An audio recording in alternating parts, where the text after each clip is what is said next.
तुम्ही अनेक क्षेत्रामध्ये काम करू शकता. तुमच्या ज्ञानाचा वापर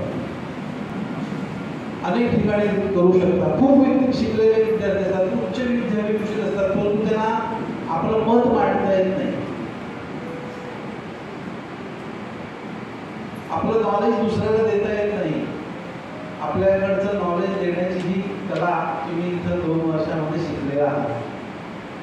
माझ्या फर्स्ट इयरच्या विद्यार्थी, सेकंड इयरच्या विद्यार्थ्यांकडून आदर्श घ्यावा. कुठला आदर्श? मैदानात ते कसे वागतात, वर्गात ते कसे वागतात, टीचिंग मध्ये ते कसे आहेत, प्रत्येक कार्यक्रमात 100% सहभागी असतात, उपस्थिती जास्तीत जास्त असते, प्रॅक्टिकल सगळ्या वेळेवर. प्रॅक्टिकल तुम्हाला वाटतं की प्रॅक्टिकल मागण्याची आम्हाला हौस आहे का? तुमचेच 60 मार्क असतात, ते फक्त आम्हाला द्यायचे असतात, तरी सुद्धा ते आम्ही जास्तीत जास्त देतो तुम्हाला. तेवढी पात्रता नसते तरी सुद्धा देतो.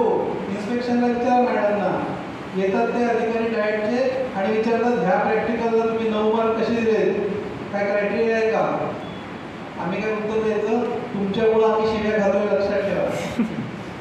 दर वेळेला अपमान सहन करता. आमच्या संस्थेमध्ये तक्रारी देखील झालेल्या आहेत, पण तुमच्या प्रॅक्टिकलला जास्तीत जास्त मार्क द्यायचा आम्ही प्रयत्न करतो आणि मग त्या प्रॅक्टिकल त्या मार्कांसाठी तेवढे मार्कांच्या ह्याच्या नसतात तरी सुद्धा आम्ही देतो त्याला आणि मग तक्रारी होतात. परंतु हे सगळं आम्हाला सहन करावं लागतं तुमच्यासाठी. आमच्याकडे जे जे आहे ते आम्ही तुम्हाला सगळं 100% दिलेलं आहे. असं काही राहिलेलं नाही की तुम्हाला आमच्याकडे तुम्हाला द्यायचं आहे. दुसरी गोष्ट, आपण सगळे भूमिकेत असतो. आज मी अध्यक्षाच्या भूमिकेत आहे, क्लास टीचरच्या भूमिकेत आहे. काही दिवसांनी मी क्लास टीचरच्या भूमिकेतून उतरणार आहे, बाहेर पडणार आहे. घरी गेल्यानंतर गाडी घेऊन मी कुठेतरी जावं लागेल, त्यामुळे ड्रायव्हरच्या भूमिकेत असणार आहे.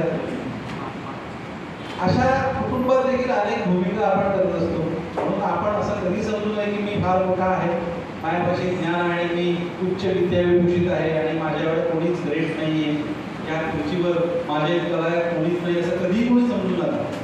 कारण काही काळानंतर त्या खुर्चीवर तुम्हाला उतरावं लागतं आणि मग तुम्ही एक सामान्य नागरिक होता. या सगळ्या गोष्टींची भविष्य काळामध्ये आपण जाणीव ठेवा आणि पूर्ण क्षमतेनं काम करा. ज्या शाळेत तुम्हाला नोकरी लागेल त्या शाळेत पूर्ण क्षमतेनं काम करा.